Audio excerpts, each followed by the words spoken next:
அனைவருக்கும் வணக்கம். Exercise 7.5ல question number 15 பார்க்குறோம். ஸோ இது 1/(x⁴ - 1) இந்த ஃபார்மேட்டில் இருக்குது. இது என்ன பண்ணலாம் அப்படின்னா, இதை x² - 1² எழுதலாமா? சரி, x² (1² எழுதலாமா? இது a² - b² ஃபார்மேட்டில் இருக்குது. அப்போது a + b × a - b அப்படின்னு எழுதலாமா? அகைன் இந்த இடத்துல x² - a² ஃபார்மேட்டில் இருக்கா? இதை மறுபடியும் 1/(x² + 1) × a² - b², அதாவது x + 1 × x - 1, சேம் ஃபார்முலா. ஓகேவா? இப்போ இதை பிரிச்சுட்டுமா, இதுக்கப்புறம் பார்ஷியல் ஃப்ராக்ஷன் பண்ணணும். First a/(x² + 1). இங்கே x² + 1 ரெண்டு, இதனுடைய டிகிரி 2, இதை தனியாக ஸ்ப்ளிட் பண்ண முடியாது. அதனால மேலே நமக்கு 2 ஆர்பிட்டரி கான்ஸ்டன்ட் வேணும். அதனால ax + b அப்படின்னு எழுதிக்கலாம். ஏவும் பியும் நம்ம ஃபைண்ட் பண்ணணும். எக்ஸ் வந்து 2 ஒன்றா இருக்கும்போது ஒரு இடத்துல எக்ஸ் போடணும். ஓகே, ப்ளஸ் அடுத்து x + 1 இருக்குது, அதுக்கு ஒரு ஆர்பிட்டரி கான்ஸ்டன்ட், அது சின்னு எடுத்துக்கிறேன். ப்ளஸ் இங்கே x - 1 இருக்குது, அதுக்கு டின்னு எடுத்துக்கலாம். ஸோ இப்போ இங்கே 1/(x⁴ - 1). அகைன் இதை சிம்பிளிஃபை பண்ணோம் அப்படின்னா ax + b, இது கூட ரிமைனிங் இருக்கிற இந்த ரெண்டுத்தையும் மல்டிப்ளை பண்ணணும். ஸோ அப்போ என்ன ஆகும்? x + 1 × x - 1 கிடைக்கும். அடுத்து c கூட x + 1 மட்டும்தான் இருக்கு, இந்த ரெண்டும் மல்டிபிள் பண்ணணும். அப்போ x² + 1 × x - 1. அடுத்து d கூட x - 1 மட்டும்தான் இருக்கு, இந்த ரெண்டும் மல்டிப்ளை பண்ணணும். அப்போ x² + 1 × x + 1. சரியா? இப்போ நம்ம a b c dன்னு 4 வேரியபிள் கண்டுபிடிக்கணும். 4மே நம்மளால டைரெக்டாக கண்டுபிடிக்க முடியாது. சரியா? அப்போ எதெல்லாம் கண்டுபிடிக்க முடியுமோ அதை மட்டும் கண்டுபிடிச்சிக்கலாம். மற்றதெல்லாம் ஈக்குவேட்டிங் கோஎஃபிஷியன்ட் வச்சு தான் போட போகிறோம். சரிங்களா? ஓகே, ஃபஸ்ட்டு எக்ஸுக்கு 1ன்னு அப்ளை பண்ணவா? எக்ஸுக்கு 1ன்னு அப்ளை பண்ணுறோம். ஸோ 1ன்னு அப்ளை பண்ணும்போது இந்த டேர்ம் 0 ஆகிடும், இங்கேயும் 0 ஆகிடும். அப்போ நமக்கு இது மட்டும் கிடைக்கும். So d × 1² + 1 2 × 1 + 1 again 2 = 1. அப்போ d யோட வேல்யூ என்ன கிடைக்கும்? 1/4.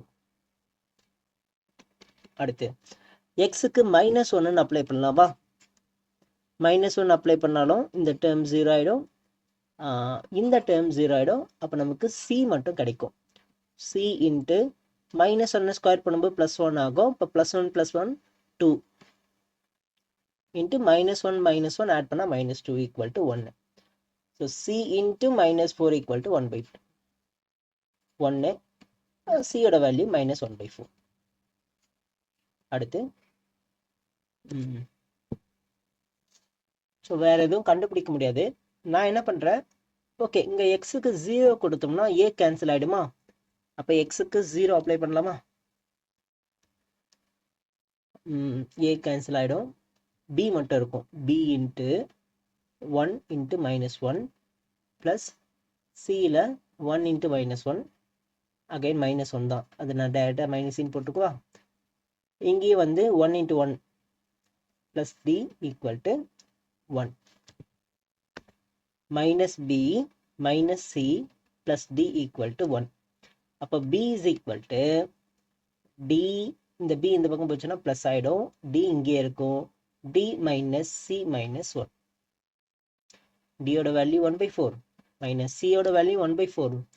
அங்கேயும் மைனஸ், இங்கேயும் மைனஸ், அப்போ ப்ளஸ் ஆகிடும், +1/4 - 1. ஆட் பண்ணால் 2/4 - 1/2, 1/2 - 1 -1/2. ஸோ ஏபிசியோட வேல்யூ, பிசிடியோட வேல்யூ கண்டுபிடிச்சிட்டோம். ஃபைனலாக நமக்கு ஏவோட வேல்யூ வேணும். ஸோ ஏவோட வேல்யூ என்ன கிடைக்குது பாருங்க. இங்கே ஒரு எக்ஸ் இருக்குது, இங்கே 2 எக்ஸ் இருக்குது. அப்போ மல்டிப்ளை பண்ணால் x³ கிடைக்கும். அப்போ equating coefficient of X cube போடணும். Equating coefficient of X cube. இங்கே எக்ஸ் கியூப் இருக்கா? இல்லை, அது 0. எக்ஸ் ஸ்கொயரில் ஒரு எக்ஸ் கியூப் கிடைக்குமா? கிடைக்கும். சரி, சி கூட ஒரு எக்ஸ் கியூப் கிடைக்கும், டி கூட ஒரு எக்ஸ் கியூப் கிடைக்கும், பி கூட கிடைக்காது. அப்போ A plus C plus D equal to 0. A plus C plus D equal to 0. A plus சியோட வேல்யூ -1/4, அதனால -1/4 பிளஸ் டியோட வேல்யூ +1/4. இப்போ இது ரெண்டு கேன்சல் ஆகிட்டு நமக்கு ஏவோட வேல்யூ 0 அப்படின்னு கிடைக்குது. சரியா? அப்போ டைரெக்டாக இந்த ஈக்குவேஷன் அப்ளை பண்ணிக்கிறேன்.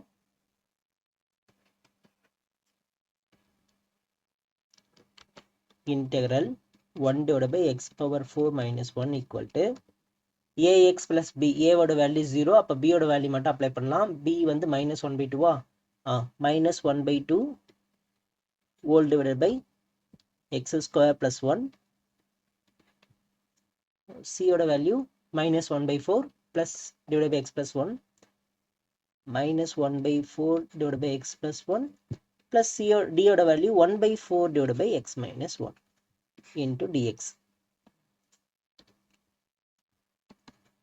ஸோ இங்கே -1/2 வெளியே எடுத்தோம் அப்படின்னா இன்டெக்ரல் 1/x² + 1. இது வந்து tan இன்வெர்ஸ் ஃபார்முலா.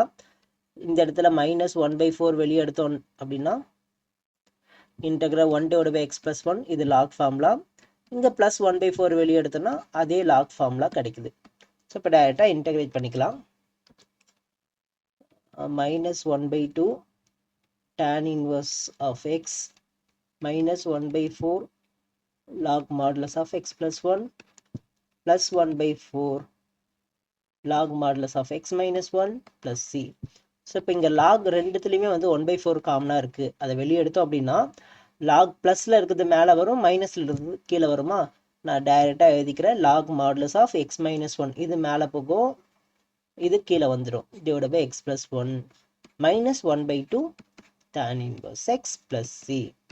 ஸோ இதுதான் நமக்கான ஆன்சர். தேங்க்யூ.